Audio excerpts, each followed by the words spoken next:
Manhattan's district attorney is now looking into loans totaling more than $280 million taken out against properties such as Trump Tower as part of his criminal probe of Donald Trump and his company, according to a new report. District Attorney Cyrus Vance's JRS office is investigating the loans made since 2012 by subsidiaries of Ladder Capital, a New York City-based real estate investment trust.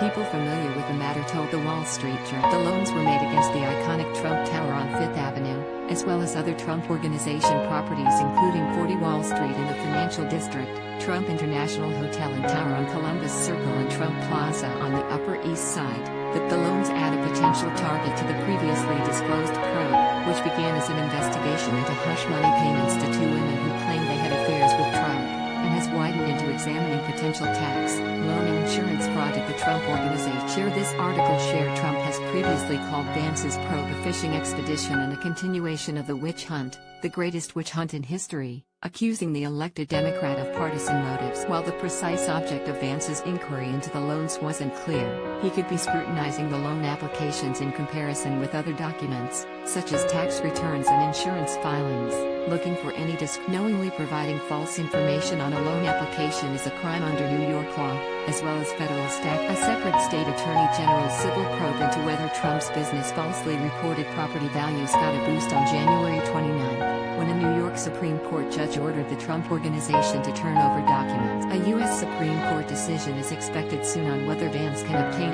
8 years of Trump's tax records and other financial information from accounting firms. Two people familiar with the district attorney's criminal probe expect the court to act. Both the district attorney and the New York Attorney General are focused in part on whether Trump's businesses improperly falsified values on real estate assets to secure tax breaks, loans. Trump's tax returns could provide compelling evidence in the criminal probe if they differ significantly from other financial statements reported by the Trump business, said Daniel Horowitz, a white-collar defense lawyer and former Manhattan prosecutor. But in addition to records, he said, prosecutors will likely need witnesses who could testify about false documents and why they were false. Lawyers for the Trump Organization did not respond to requests for comment. The Trump Organization has denied in court filings that the company falsified property values, and has rejected other allegations being investigated by Manhattan District Attorney Vance and New York State Attorney General Letitia. Trump's lawyers have tried to block the disclosure of his tax records by appealing the Manhattan District Attorney's request to the Supreme Court.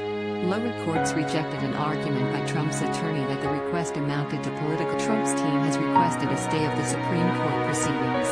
The High Court normally acts quickly on such emergency applications, but Trump's request has been pending since another ruling in favor of the district attorney would clear the way for prosecutors to access the tax and financial record. The Manhattan district attorney said in an August filing that the office is investigating possibly extensive and protracted criminal conduct at the Trump Organization. In a September filing, he said mountainous misconduct allegations could justify a grand jury probe into possible tax fraud, insurance fraud and falsifying business records. James' office has filed a civil lawsuit to compel the Trump Organization to produce documents but has not alleged a spokesperson for Vance declined to comment.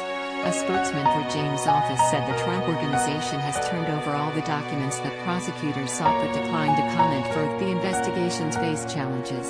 The Manhattan District Attorney may struggle to prove that inaccurate property estimates amount to fraud because the standards for valuing properties vary. Legal experts said such appraisals are also typically performed by outside parties, potentially putting distance between any controversial valuations and Trump's. But there's a lot of expertise to hide behind, said Joshua Levine, a former assistant U.S. attorney in the Southern District of New York who now specializes in white-collar criminal and regulatory law and